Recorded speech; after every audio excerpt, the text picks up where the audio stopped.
너는 내 것이라, 우리 주님의 우리를 향한 말씀이라고 생각합니다. 감사합니다. 오늘 로마서 12장 말씀을 가지고 변화라는 제목으로 그렇게 말씀을 나눠보고자 합니다.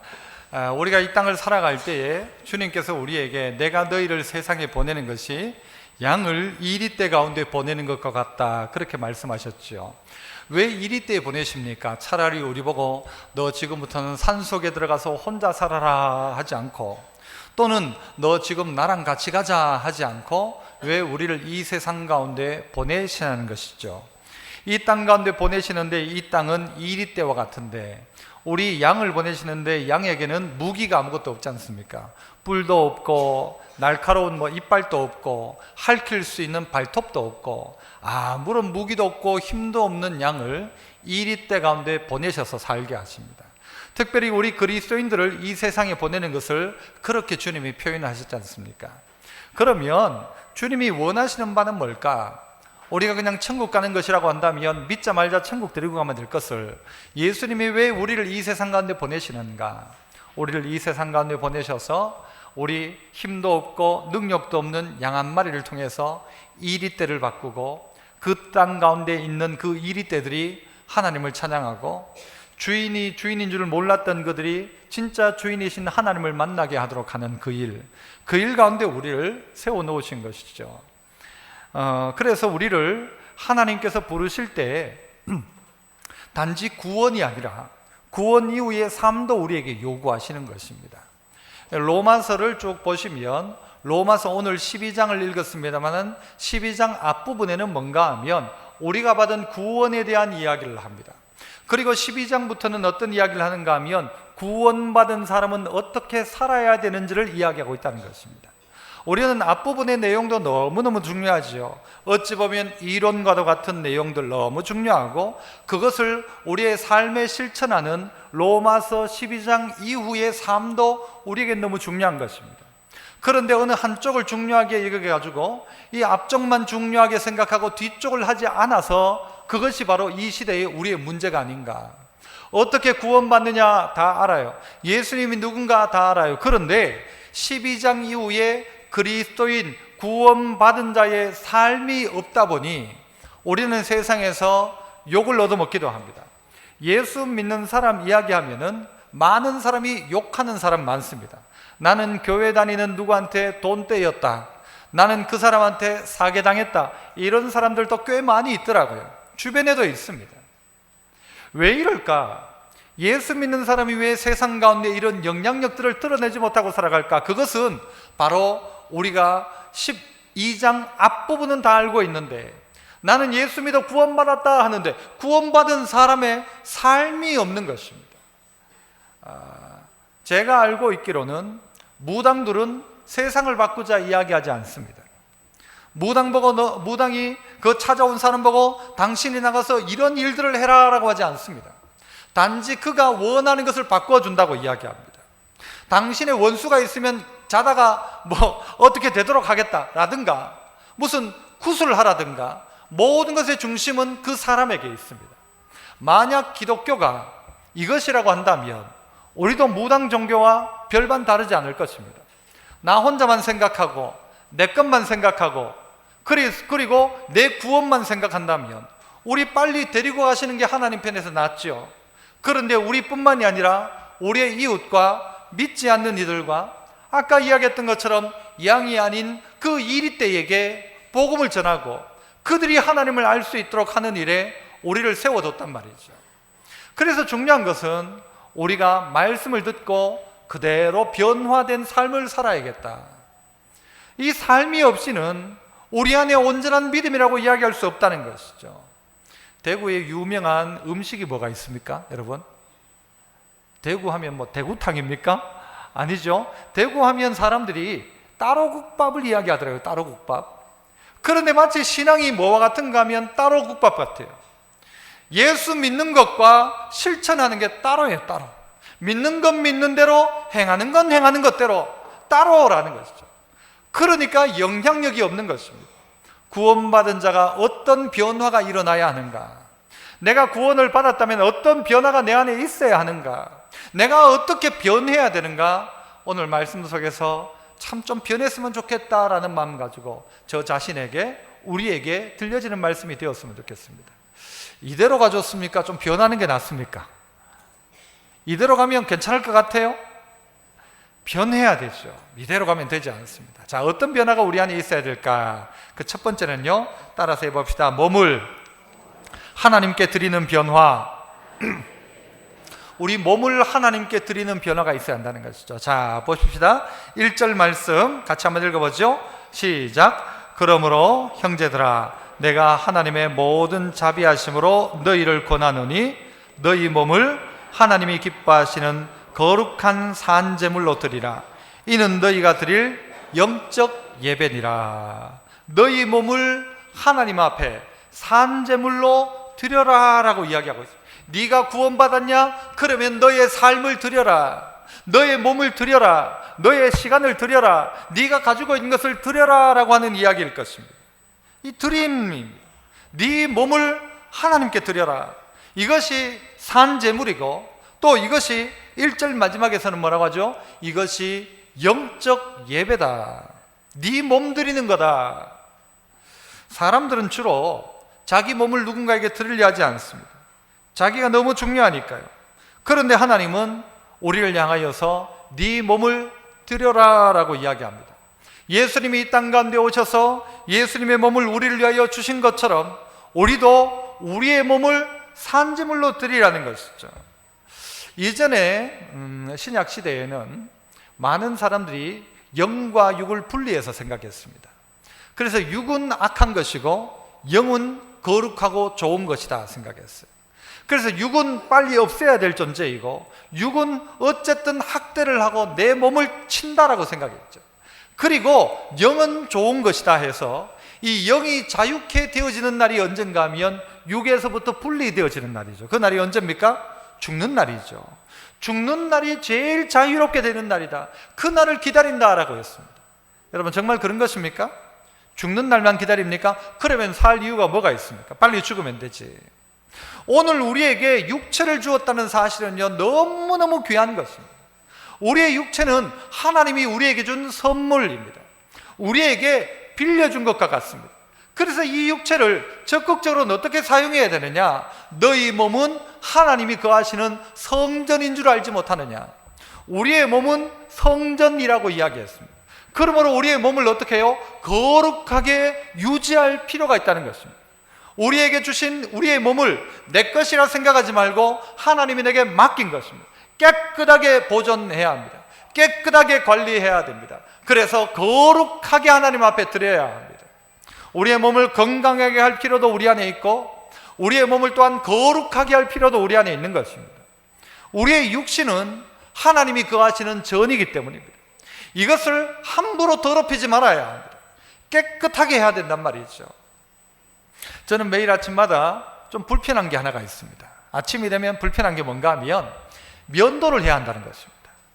저는 뭐 이렇게 수염이 많지는 않지만 매일 아침마다 면도하는 게 이게 상당히 귀찮아요. 면도하고 나면 좀 피부가 좀 약해가지고 이게 좀 따갑고요. 그러다 보니 면도할 때마다 불편해요. 그래서 제가 아내를 보고 예전에 한번 여자들은 좋겠다. 여자들은 좋겠다. 왜? 면도 안 하니까. 대답은 뭘까요? 애 낳아봐라. 남자와 여자가 여러분 다르죠? 그 남자에게 불편하다는 거예요. 근데 왜 하나님은 남자에게 수염을 늘 허락하셔가지고 늘 깎아야 되도록 해놨을까? 여러분, 우리에게 있는 이 수염을 깎지 않으면 우리는 어느 순간 털보처럼 될 것입니다. 우리의 몸도 똑같은 것입니다. 매일 관리하지 않으면 이 수염이 계속 나는 것이죠. 매일 깎아주지 않으면 관리가 되지 않는 것입니다. 우리의 육신이라는 것은 그런 것입니다. 내버려 두면 더러워지는 것입니다. 그냥 두면 나빠지는 것입니다. 그래서 어떻게 해요? 붙들고 있어야 하는 것입니다. 여러분, 이렇게 한번 표현해 보니 제가 여기 들고 있는 이 컵 뚜껑인데요, 이걸 제가 붙들고 있는 동안은 제 손에 있습니다만 이걸 손에서 놓으면 어떻게 될까요? 당연히 떨어지죠. 왜 떨어집니까? 중력이 있어서죠. 제가 한 것은 밑으로 던진 게 아니고 손을 그냥 놓은 것밖에 없습니다. 그러나 이것은 떨어지게 되어 있습니다. 어디로 떨어져요? 땅바닥으로 떨어집니다.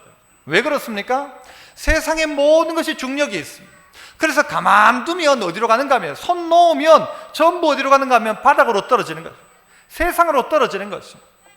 그래서 우리의 몸을 거룩하게 하나님 앞에 드리는 방법이 뭐냐? 오늘 성경 2절은 거기에 대해서 뭐라고 하는가 하면요, 너희는 이 세대를 본받지 말라 그랬어요. 이 세대를 본받지 마라. 이 세상 하는 대로 따라가면 어떻게 되는가 하면요, 그대로 모두가 죄 짓는 자리로 가더란 말이죠. 가만히 두면 죄 짓더란 말이에요. 우리의 몸은 그렇게 반응하게 되어 있습니다.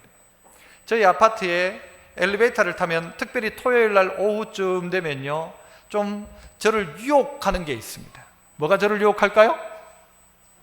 엘리베이터 안에 무슨 냄새가 나는가 하면 치킨 냄새가 납니다. 치킨 냄새가. 저는 특별히 치킨 먹고 싶다는 마음을 가지고 있지 않았는데, 그 냄새를 맡는 순간, 뭐요? 맛있겠다. 치킨! 이렇게 하는 것입니다. 금요기도를 마칠 때쯤 되면요, 어딘가에서 라면 끓이는 냄새가 싹 올라옵니다. 그러면요, 먹고 싶은 마음 없었는데 냄새만 맡으면 이게 자동적으로 반응을 하는 것입니다. 우리의 몸이 반응하는 것이죠. 우리의 눈이 죄악으로부터 반응하는 것입니다. 우리의 귀가 듣고 싶은 이야기에 귀를 기울이기 시작하는 것입니다. 그러니까요, 몸이 따라가는 거예요. 가만히 두면, 나는 아무것도 하지 않았어, 가만히 뒀는데 막상 가보니까 어딘가 하면요, 세상으로 가 있더라는 거예요. 너희 몸은 하나님의 성전인 줄 알지 못하느냐? 가만히 두면 가는 것이 죄로 가게 되는 것입니다. 그래서 어떻게 해요? 붙들어야 하는 것입니다. 매일매일 깎아야 합니다. 매일매일 닦아야 합니다. 매일매일 소재하지 않으면 안 된다는 것입니다. 그리고 하나님으로 가득 채워놓지 않으면 소재한 그 자리에 더 나쁜 것들이 찾아와서 집을 짓고 우리를 그 자리로 끌고 간다는 것이죠. 너희는 몸을 하나님께 드려라. 지금까지 네 몸이 너만을 위해 살았다면 이제는 너의 몸을 하나님께 드려라. 이 몸이란 것은요, 여러분이 가지고 있는 시간, 여러분이 가지고 있는 물질도 포함될 것입니다. 여러분의 마음과 생각과 모든 부분들을 포함하고 있습니다. 하나님께 드려라. 이것이 너희가 드릴 영적 예배다. 네가 구원받았냐? 그렇다면 네 삶을 하나님을 위해서 한번 사용해봐라 하는 것이죠. 네 삶을 통하여 하나님을 향하여서 쓰임받을 수 있도록 해보라는 것이죠. 그래서 여러분, 우리는 성경 말씀 가운데 예수님이 하신 말씀을 들어야 합니다. 예수님이 뭐라고 하셨는가? 마태복음 17장에서 믿음이 없고 패역한 세대여, 내가 얼마나 너희와 함께 있으며 얼마나 너희를 참으리요 라고 이야기합니다. 마가복음 8장에서는요, 누구든지 이 음란하고 죄 많은 세대에서 나와 내 말을 부끄러워하면 인자도 아버지의 영광으로 거룩한 천사들과 함께 올 때에 그 사람 부끄러워할 것이다.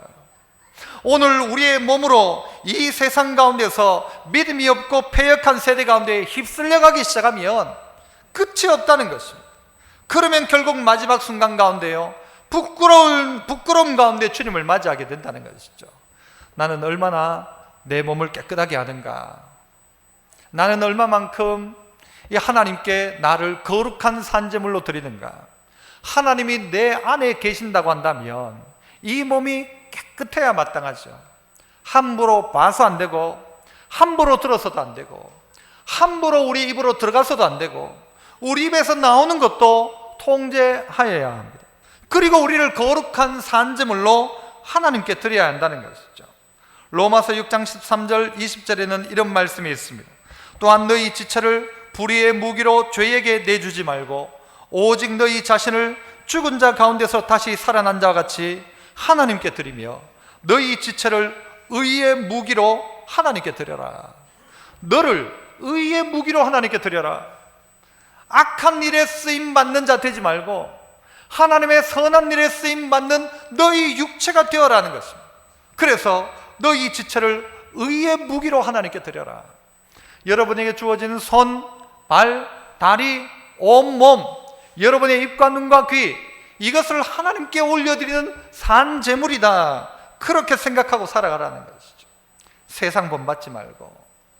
그런데 우리의 생각 속에는 어떤 생각이 있는가 하면 우리는 악하다고 생각하는 거예요.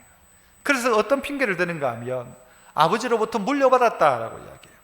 보통 한 사람이 부모에게서 23,000개의 유전자를 물려받는다 합니다. 그 안에 부모가 가지고 있는 단점도 있어요. 안 좋은 것도 유전돼요. 좋은 것도 유전되겠죠. 그런데 그런 정서적인 결함이나 문제들을 가지고 태어난다는 말입니다.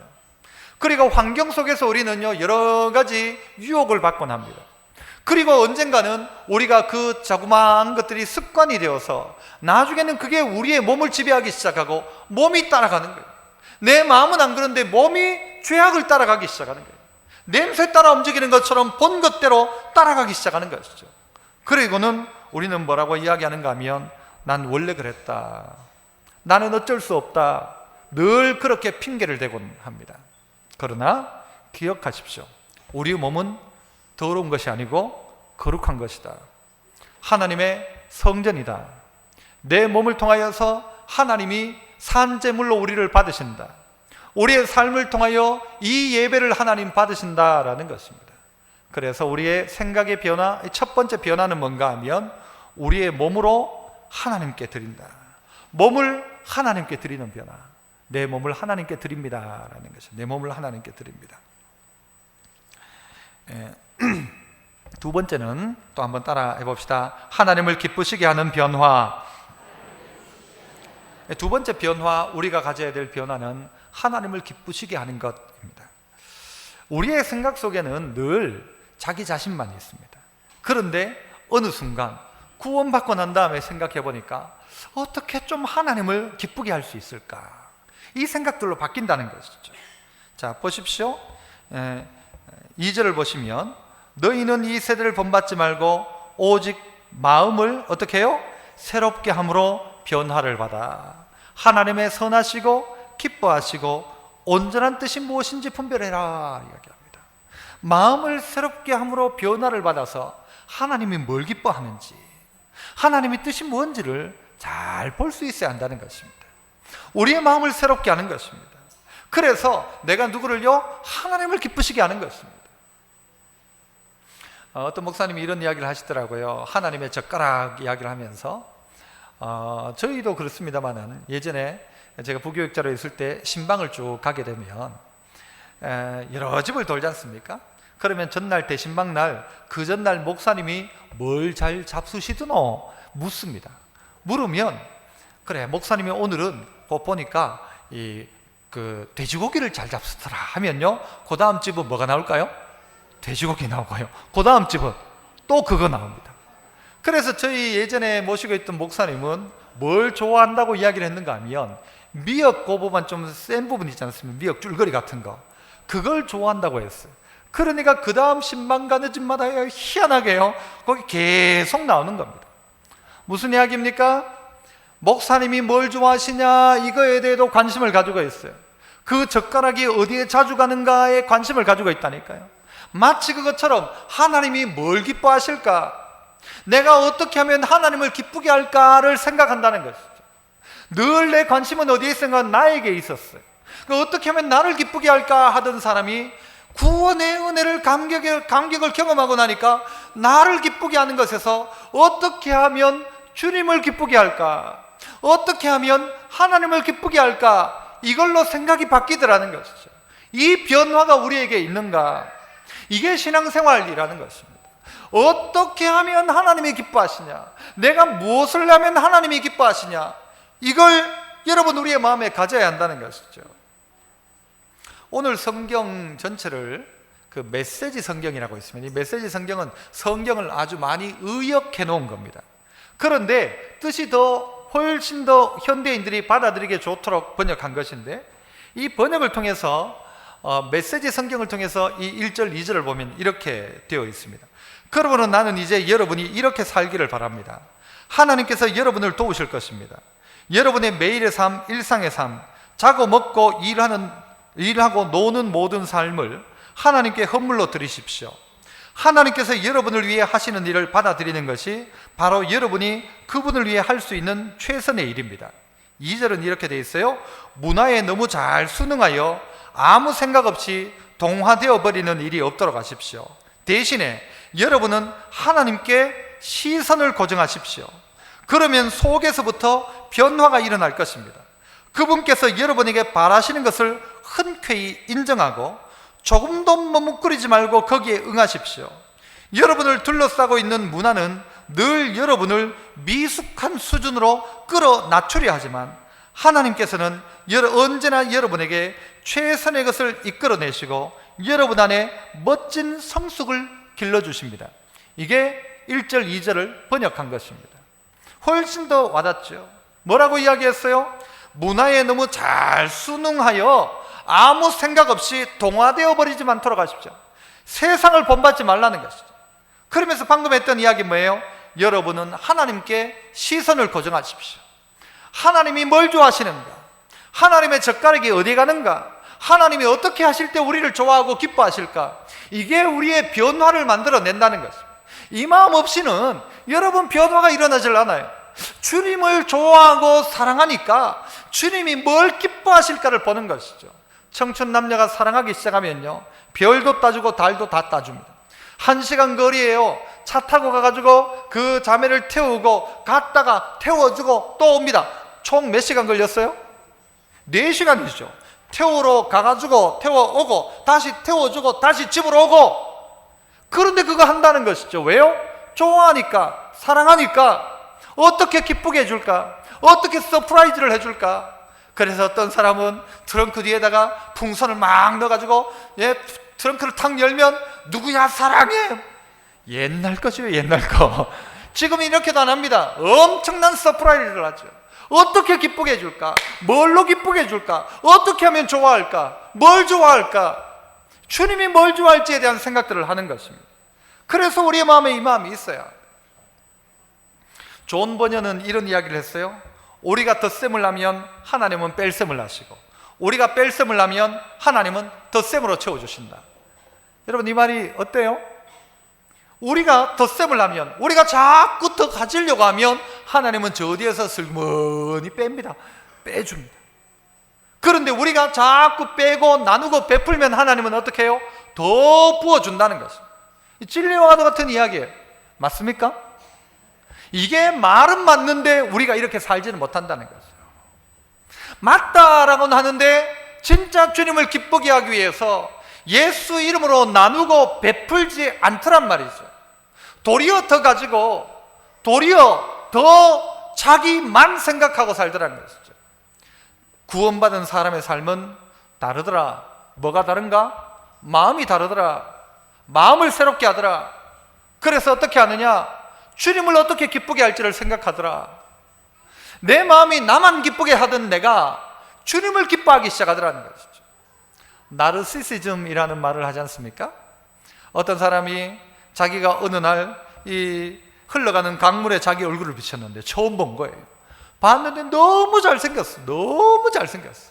그래가지고 그거 너무 잘생겨가지고 그거에 빠져가지고 있다가 물에 빠져 죽었다는 이야기입니다. 나를 너무 이쁘게 본다는 거예요. 전부 내 중심으로 본다는 거예요. 남은 생각하지도 않아요. 내만 제일 중심에 있는 거예요.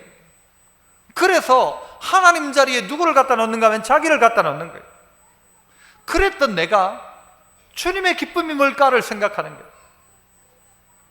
아까 2부 예배 마치고 어떤 애를 만났어요. 야, 너 요즘 형 좀 어때? 그러니까 아이고 말도 마세요 그래요. 그 형이 뭔가 하면 중학교 이제 3학년인가 이제 사춘기거든요. 너 형 말 잘 듣나? 아니요. 네 형 보니까 어때? 진짜 말 안 들어요. 네 나중에 커서 그럴래? 아니요, 난 절대 안 그럴 거예요. 그러더라고요. 제가 니도 커서 그럴 걸 그랬어요. 조그만 나 입장에서 보니까 그 형이 웃기는 거죠. 말도 안 듣는 거죠. 여러분, 우리의 삶 가운데 정말 주님의 기쁨은 무엇입니까? 내만 생각하는 사춘기에서 벗어나는 거예요. 남이 보이지 않고 부모도 보이지 않고 내 기분, 내 뜻대로 내 짜증 다 내고 살아갔는데 이렇게 철이 조금 들고 나니까 어떻게 해요? 자기가 아니라 이제 부모님이 어떨까? 어머니 마음이 어떨까? 동생도 살피고 여기도 살피고 저기도 살피는 그게 철든 거죠. 신앙인이 구원받은 감격을 가지고 살아가기 시작하면 구원받은 자의 삶이 뭐냐? 그때부터 나를 위해 사는 게 아니고 주를 위해 살고, 나를 위해 사는 게 아니고 이웃을 위해 살고, 내 기쁨을 위해 살지 않고 남의 기쁨을 위해 살기 시작한다는 거예요. 어떻게 주님을 기쁘게 할까? 무엇으로 주님을 기쁘게 할까? 내 삶을 가지고 어떻게 하나님의 기쁨이 될까? 이 마음이 새롭게 된 거예요. 마음이. 이전에는 이런 마음이 없었어. 그런데 이런 마음이 생긴 나를 보고 나도 놀라는 거예요. 어떻게 내가 이런 마음이 생겼을까? 내 것만 챙기고 나만 생각하고 있던 내가 어떻게 남을 생각하는 마음이 생겼는가? 깜짝 놀랄 일이죠. 로마서 8장 7절은요 이런 이야기를 합니다. 육신의 생각은 하나님과 원수가 되게 하나니 이는 하나님의 법에 굴복하지 아니할 뿐 아니라 할 수도 없다. 육신의 생각을 가지면 하나님과 원수가 되고 하나님의 법에 굴복도 아니하고 할 수도 없다. 방법이 없다는 거예요. 육신의 생각을 가지면. 이걸 메시지 성경은 이렇게 번역을 했어요. 자기에게 관심을 쏟는 것은 하나님께 관심을 쏟는 것을 거스릅니다. 누구든지 자신에게 빠져든 사람은 하나님을 무시합니다. 그리고 하나님보다는 자신에 대해서 더욱 생각하는 것으로 끝나고 맙니다. 결국은 자기 생각으로 끝나고 만다는 것이죠. 그런데 여러분 바뀌니까, 예수 믿으니까, 구원의 감격을 누리니까 뭘 하기 시작하는가? 하나님을 기쁘게 하는 변화가 내 안에 일어나는 것이죠. 마음이 바뀌는 거예요. 내가 이전에 이런 마음이 없었는데 이런 마음으로 바뀌기 시작하는 것이죠. 하나님이 그들의 마음을 바꾸어 주시는 것입니다. 그러므로 여러분, 우리가 드리는 예배는 수단이 아닙니다. 이 예배를 의식적으로 드리는 그냥 예배처럼 드리고 난 다음에 내가 원하는 뭘 얻기 위한 수단으로 드려지는 예배가 아니라 이 예배는 몸을 드리고 마음을 드리는 살아있는 제사를 드리는 것입니다. 그래서 이것을 가지고 영적 예배라고 이야기했어요. 예배는 수단이 아니라 목적인 것입니다. 그러기에 여러분, 이 예배는 오늘로 끝나는 게 아닙니다. 이 시간 1시간 드리는 예배로 끝난다면 이건 의식이에요. 의식. 뭐 3.1절 기념식 이 정도예요. 하지만 이 예배는 하나님과 만나는 이 시간이고, 이 예배의 1시간을 통해서 우리의 삶의 예배는 또 새롭게 시작하는 것입니다. 언제부터요? 예배가 마치는 순간부터. 그래서 세 번째 한번 또 따라해 봅시다. 가장 가치 있는 것을 분별하는 변화. 뭐가 가장 가치 있는가를 분별하는 변화가 우리 안에 있어야 한다는 것이죠. 그러니까 사람은요, 그 가치에다가 생명을 거는 것입니다. 자기가 가치 있다 생각하는 그것에 시간과 마음과 모든 것을 거기다 투자하기 시작합니다.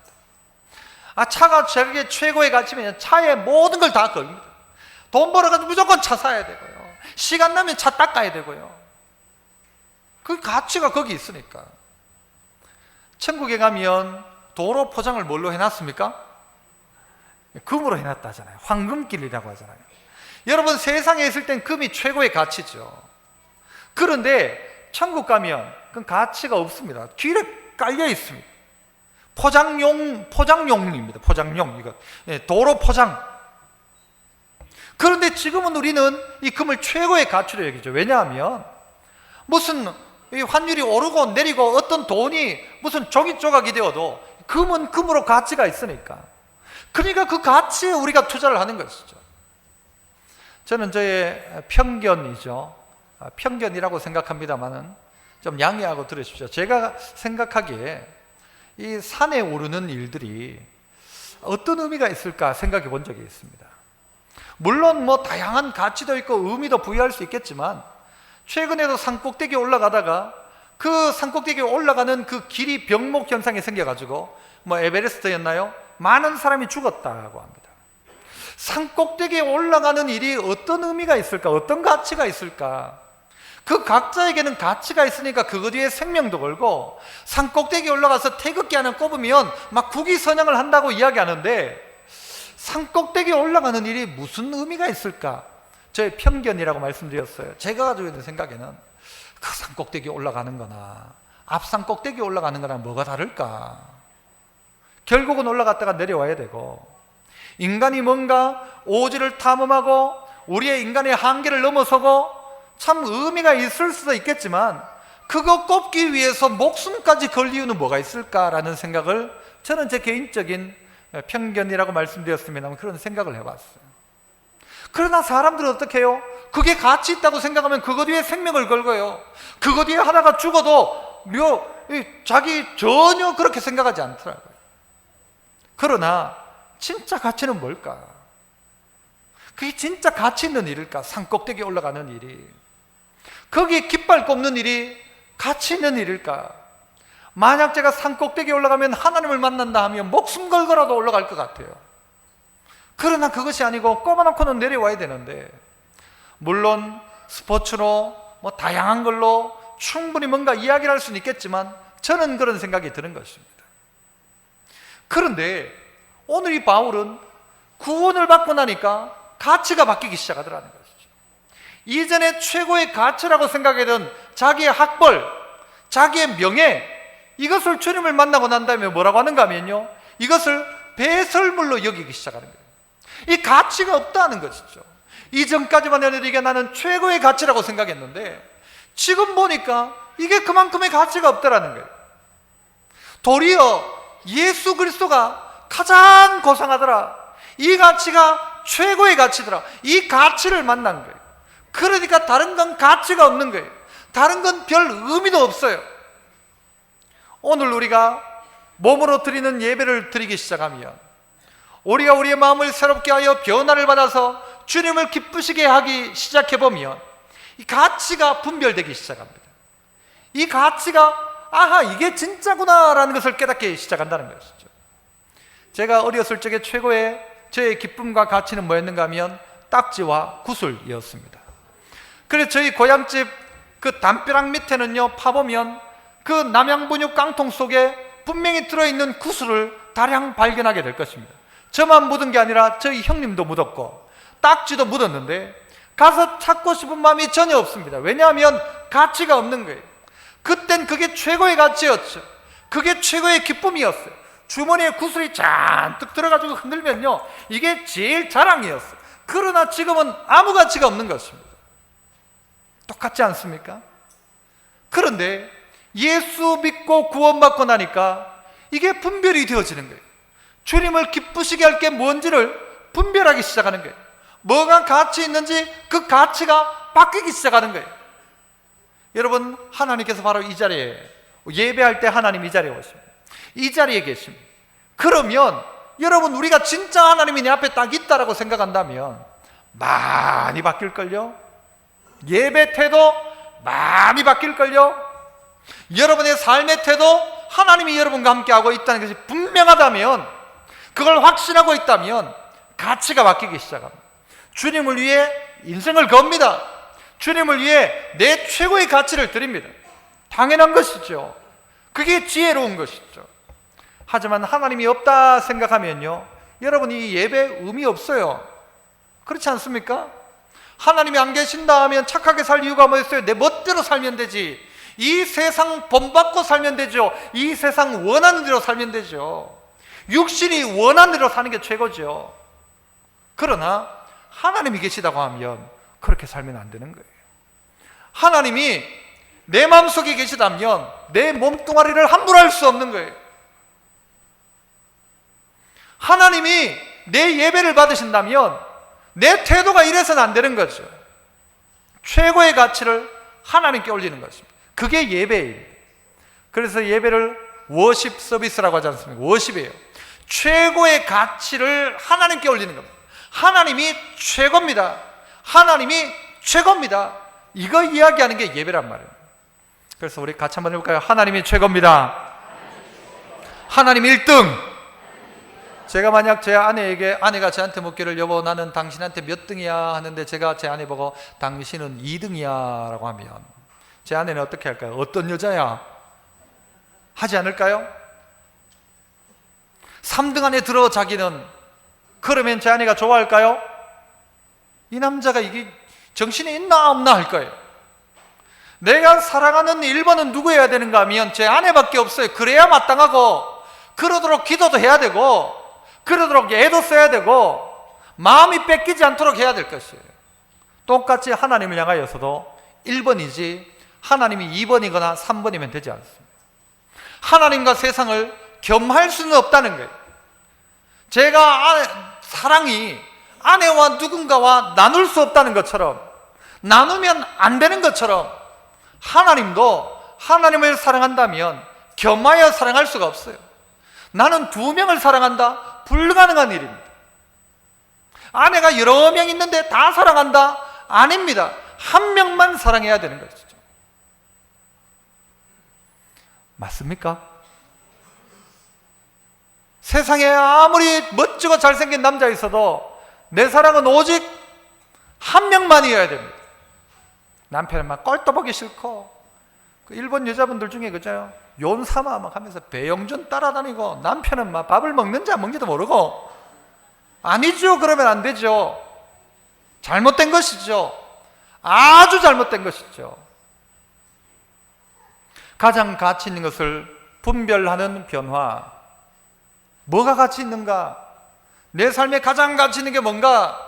사람들은 다 거기에 인생을 거는 거예요. 그런데 사람들은 주로 어디에요? 쾌락에다 그 인생을 겁니다. 이거 하면 행복해질 거야. 돈 많이 벌면 행복해질 거야. 그런데 돈 많이 벌면 돈은 많이 버는데 행복하냐? 꼭 그렇지는 않더라는 것입니다. 쾌락을 쫓아서 가면 행복할 거라고 생각했는데 쾌락의 끝에는요, 행복이 없더라는 거죠. 한 남자가 한 여자 사랑하는 게 가장 행복입니다. 그런데 요즘 젊은 세대는요, 한 남자가 한 여자가 아니에요. 오만 여자 다 만나고, 결혼하기 전에 오만 경험들을 다 하고, 그러니까 이 마음이 한 여자에게 있지 않는 거예요. 이게 좋은 것 같고, 쾌락이 우리에게 기쁨을 줄 것 같지만 쾌락은 우리에게 고통만 줄 뿐입니다. 진짜 기쁨이 어디에 있는가? 진짜 가치가 어디에 있는가? 하나님께 있다. 하나님께.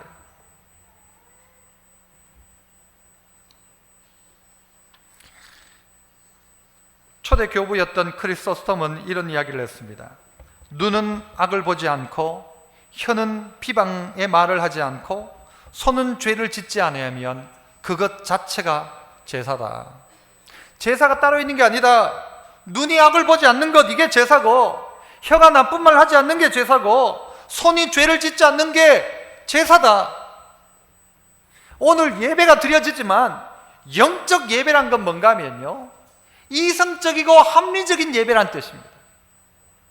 그냥 영적이다 하니까 막 신령하게 막 안개 팍 끼고 막 주여 주님 이게 아니라, 영적인 예배라는 것은 모든 걸 생각할 때 이성적인 예배, 합리적인 예배, 이 말은 뭔가 하면 예수 믿는 사람이 오늘 주일날 여기서 예배 드리고 살아가는 삶이 합리적인 삶이 되어야 한다는 거예요. 예배 드린 삶과 맞게 이성적으로 봐도 이 예배 드린 사람 맞다 싶을 정도의 삶이 있어야 그게 영적인 예배라는 것이죠.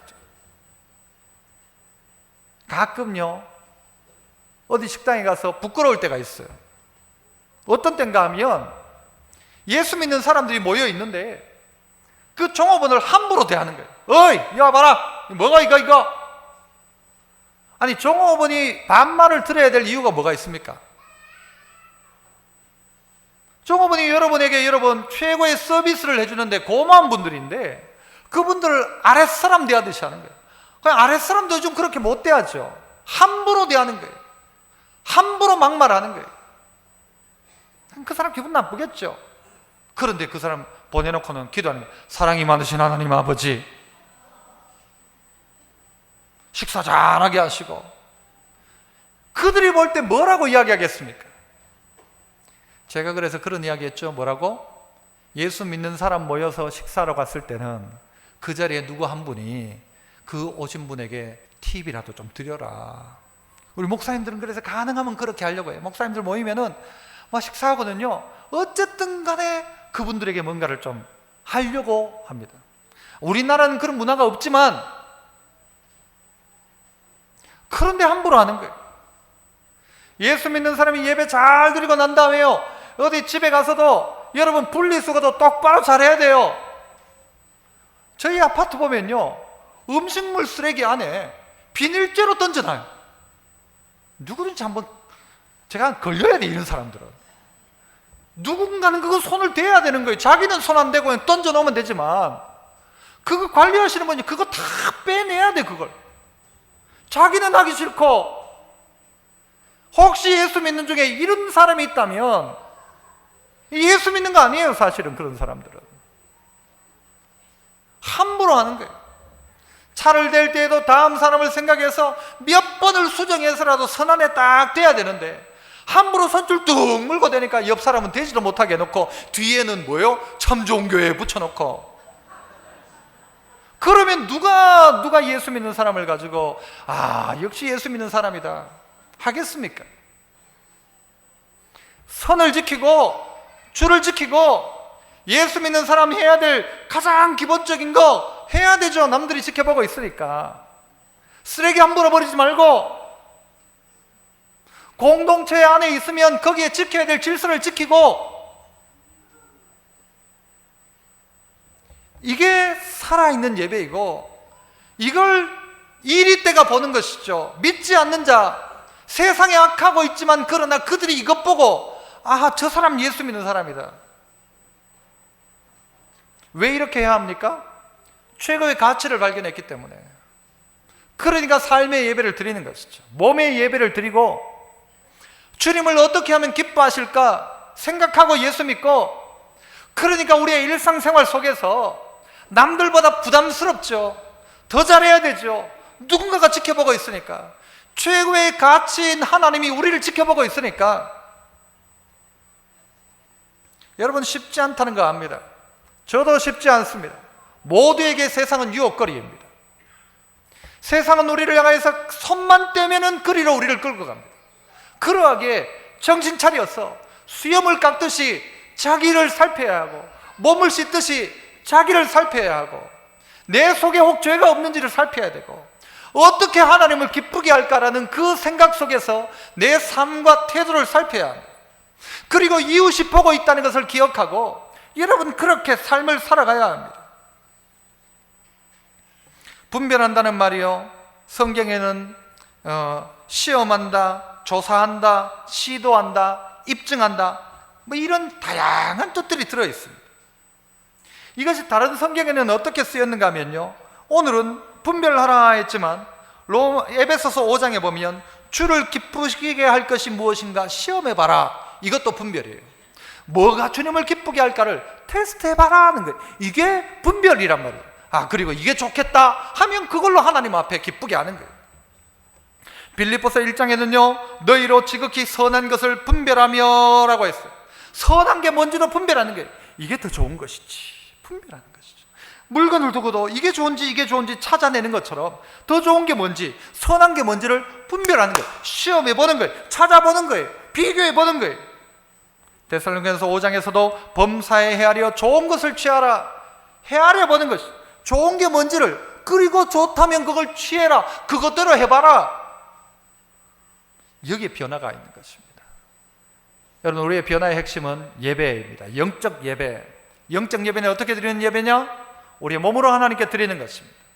하나님을 기쁘시게 할 게 뭔지를 분별하고 드리는 예배입니다.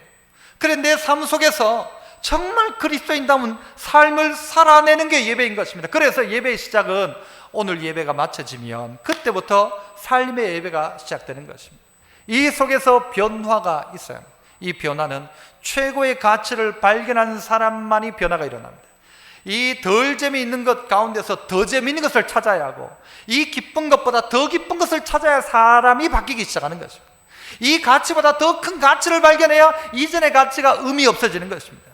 최고의 가치인 하나님, 그래서 하나님 최고, 하나님 1번. 그래서 여러분의 삶 가운데 이 가치 때문에 삶의 변화가 시작되는 은혜가 여러분 가운데 있기를 축복합니다. 기도하겠습니다. 은혜로우신 하나님 아버지, 오늘 우리가 이 세상을 본받지 않고 마음을 새롭게 하여 변화받아 하나님 기뻐하시는 산제물로 우리를 드리고, 우리의 몸을 드리고, 우리의 마음을 드리고, 우리의 가치를 하나님 앞에 올려드려 진정한 예배, 영적인 예배, 하나님 기뻐하는 예배를 올려드리는 거룩한 삶 살아가는 변화된 성도 되게 하옵소서. 예수님 이름으로 기도하옵나이다. 아멘.